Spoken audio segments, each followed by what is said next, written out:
Nós somos todos programados biologicamente para sentir medo, porque é através disso que estamos aqui enquanto espécie. O medo, ele é contagioso, inclusive, porque a partir do momento que eu vejo que alguém leva um susto, se agora, nesse momento, enquanto eu faço esse vídeo, eu levasse um grande susto e tivesse mais alguém do meu lado, naturalmente essa pessoa não precisaria nem ter visto de onde veio o meu susto, ela ficaria assustada e ela sairia correndo sem pensar. Por quê? Porque a partir disso, a gente conseguiria naturalmente garantir a nossa sobrevivência e depois a gente ia pensar se aquilo era perigoso ou não.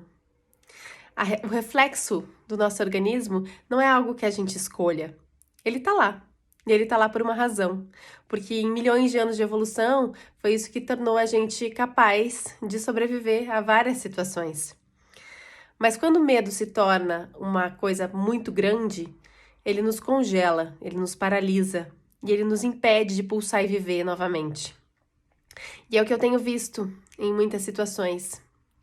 Eu tenho ouvido pessoas, falarem sobre o que a gente está vivendo enquanto sociedade de um ponto de vista de muito pavor, Pessoas desenvolvendo fobias, às vezes até em função das inflamações que a gente vê no Covid, Pessoas que pegaram a doença, passaram por processos traumáticos, que às vezes estão vivendo um estresse pós-traumático por tudo que viveram enquanto susto, nessa doença, e também por conta dessa desregulação do sistema nervoso, estão tendo sintomas, de depressão, de ansiedade, de fobias e de outras questões aí que desregulam, que falam dessa desregulação desse organismo que passou por uma situação muito intensa, muito drástica, Às vezes por ter ficado internado ou por ter visto alguém perto internado. Mas a grande questão que eu quero falar aqui não é do Covid. É sim do jeito que a gente lida com o que acontece com a gente. Porque a gente pode sim mergulhar no medo, no pavor e achar que não tem mais vida pra gente. Ou a gente pode fazer igual todos os seres humanos que vieram antes da gente em condições muito piores do que a gente vive hoje em dia e dizer, ok, mas eu quero viver. Eu quero afirmar a vida, não a morte. Eu não quero colocar a morte num pedestal, como a gente tem feito na nossa sociedade. Porque é isso que eu vejo as pessoas fazendo o tempo inteiro. As pessoas estão falando de morte, enaltecendo a morte e, sem querer, dando mais ênfase à morte do que à própria vida. As pessoas gostaram de falar de perigo. Elas gostaram, parece, de falar de coisas ruins, de tragédias. E nós somos assim. Porque isso tem a ver com a gente poder ir se precavendo, é o jeito que o cérebro vai adaptando estratégias de sobrevivência.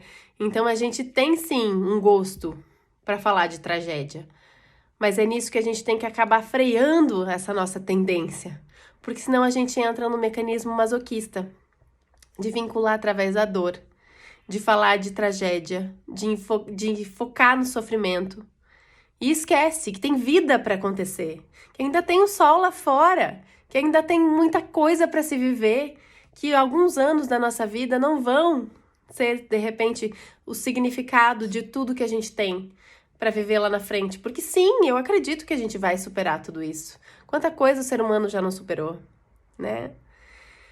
Então, a gente precisa tomar o fôlego e ir em frente. E em vez de ficar sofrendo ou ficar morrendo de medo, do tempo inteiro, de que todo mundo que é ao nosso redor vai morrer, pensar que a gente vai pegar essa doença e vai morrer, e todo mundo vai morrer, e meu Deus do céu, não, para tudo, cessa, pausa, não é isso. Primeiro, não é significado, eu tenho ouvido milagres acontecendo.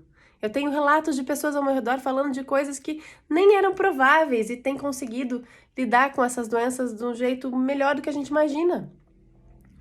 E ao mesmo tempo, sim, tem situações muito tristes acontecendo. Não tô falando pra gente colocar um óculos cor-de-rosa. Mas então, se existe a chance da gente perder alguém perto, ou da gente mesmo ir, a gente vai ficar vivendo os nossos últimos dias no pavor? Ou a gente vai viver e vai amar intensamente no lugar disso? Se realmente essa pior ideia que você tem na sua cabeça, de que todo mundo vai morrer, acontecer, você vai ter vivido como seus últimos dias, então? Tô querendo fazer uma terapia de choque aqui pra gente poder pensar além, pra gente poder lembrar que existe luz, existe amor, existe coisas boas nesse mundo também. Porque se a gente fica escolhendo, ficar lá cutucando a ferida, cadê? O tempo passou, os dias estão aí, as pessoas que a gente ama, que a gente tem medo de perder, estão aí, a gente tá curtindo elas? Tá ligando pra elas pra dizer que ama? Tá fazendo as coisas pra mostrar o quanto é importante tudo isso? Tá sorrindo? Tá ouvindo música? Tá dançando na sala? Não. Tá lá preocupado porque vai morrer. Gente, para! Vamos viver, se preocupem com a vida e não com a morte. É isso que a gente precisa fazer. Que só assim que a gente vai sair desse buraco felizes, inteiros. Eu mesma passei por uma situação intensa aí, de desafio, de fé na minha vida. Mas o que eu escolho é olhar para as coisas de cabeça erguida e pensar que tem um propósito maior em tudo que eu vivo. Que essa natureza ao meu redor, ela é sábia. E que eu não controlo nem um pouco ela. Mas talvez ela controle com a sua orquestra de outras formas, né? Tudo que eu preciso viver para entender, para eu evoluir também de alguma maneira. Sei lá, cada um acredita de um jeito. Mas o que eu acho é que a gente precisa erguer a cabeça. E parar de colocar a morte no pedestal. Coloque a vida no teu pedestal. Seja sim a tua prioridade. Que a vida seja a tua prioridade em todos os segundos que você respirar. Um beijo e até.